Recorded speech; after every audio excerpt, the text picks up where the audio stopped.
Біржан, естіп көріп біліп жүрмін. Мен жақсы араласатын журналистер арасында салауатты өмір салтын ұстанып, спорттық залға тұрақты баратындар өте көп. Осыған қарап, қауырт жұмыс деннің саулығын қалпында ұстауға кедергі болмайды деген тұжырымға келдім. Олма жыл сайын бақ өкілдері күні мерекесінде өтетін спорттық сайысты көрсеңіз, әріптестердің кәсіби спортшылардан кем түспейтінін байқар едіңіз. Соның ішінде дәстүрлі ұйымдастырылып жүрген облыстық спартакиадада Ақжайық арнасының ұжымы үнемі алдыңғы шептен көрінеді. Биылда дәстүрден айнымай Еуразия туристік сауықтыру кешенінде өткен спорттық додада бұқаралық ақпарат құралдары өкілдері шағын футбол, волейбол, асық ату және тағы бірнеше спорт түрінен күш сынасты.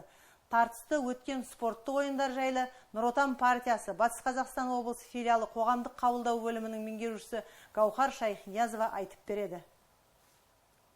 Салауатты өмір салтын насихаттауды мақсат еткен облыстық спартакиадаға өңірдің тыныс тіршілігін ел жұртқа жеткізіп жүрген телеарналар мен газет-журнал ұжымдары қатысты. Ашық аспан астында саф ауадағы сайысқа жиналғандарды облыс әкімінің орынбасары Бақытжан Нарымбетов құттықтады. Халық пен бұқара мен мемлекеттің арасындағы көп респеттес, сол халықтың мұқтажын мемлекеттік органдарға жеткізіп, мемлекеттік органдардың жүргізіп жатқан жұмысын халықтың арасында, тұрғындардың арасында объективті түрде жеткізіп жатырсыздар.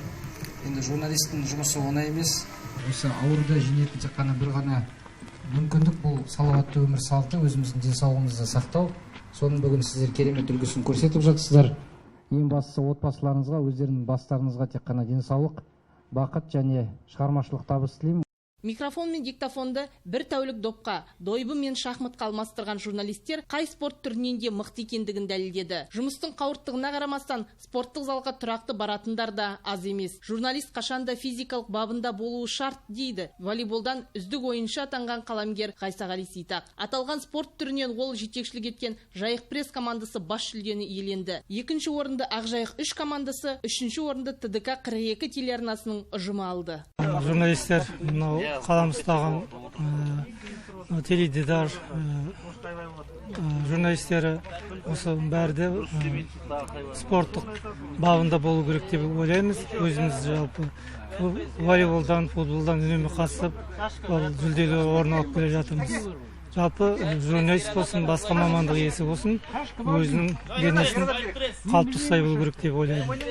Аяқдопшылар арасында дода тіптен тартысты өтті. Жанкүйерлердің де қарасы мол. Шағын футболдан Ақжайық телеарнасының ұжымы үздік деп танылды. Бақ өкілдері арасында өткен спартакиада өте тартысты өтті. Дайындық аз болғанымен шағын футболдан біздің Ақжайық телеарнасы командасы бірінші орынға ие болдық. Жарыс өте жоғары деңгейде болды. Ұйымдастырушыларға алғысымыз айтамыз. Осындай турнирлер, жарыстар әріптестер арасында тұрақты болып тұрғанын қалаймыз. Футбол мен волейболдан бөлек журналистер ақыл-ой мықтылығымен сынға түсті. Шаршы тақтадағы шайқастар өте тартысты өтуде. Шахмат пен дойбыдан өткен жарысқа жалпы саны 16 адам қатысты. Айта кетерлігі, ақыл-ой сынында Ақжайық арнасы қызметкерлерінің қоржыны алтынға толды. Ерлер арасында шахматтан әріптесіміз Рүстем Исжанов, дойбыдан Біржан Кухаев қарсылас шақ келтірмеді. Дойбыдан бас жүлдені Гүлбаршын Тасқарина, асық атуда ең мықты мерген атағын Дулат Мұстақ иеленді. Қыздар арасында бес асық ойында Жайық престік Ақсәуле Хамзина үздік шықты. Ал шахматта дәл осы ұжымның жарнама менеджері Данагүл Шарапиева жеңіске жетті. Спорттық сайыс мерекелік бағдарламаға ұласты. Үздік шыққандар арнайы сыйлықтармен марапатталды. Гаухар Шайхниязова, Талғат Мұратбаев, Айдос Қисымов арнайы Ақжайық телеарнасы үшін.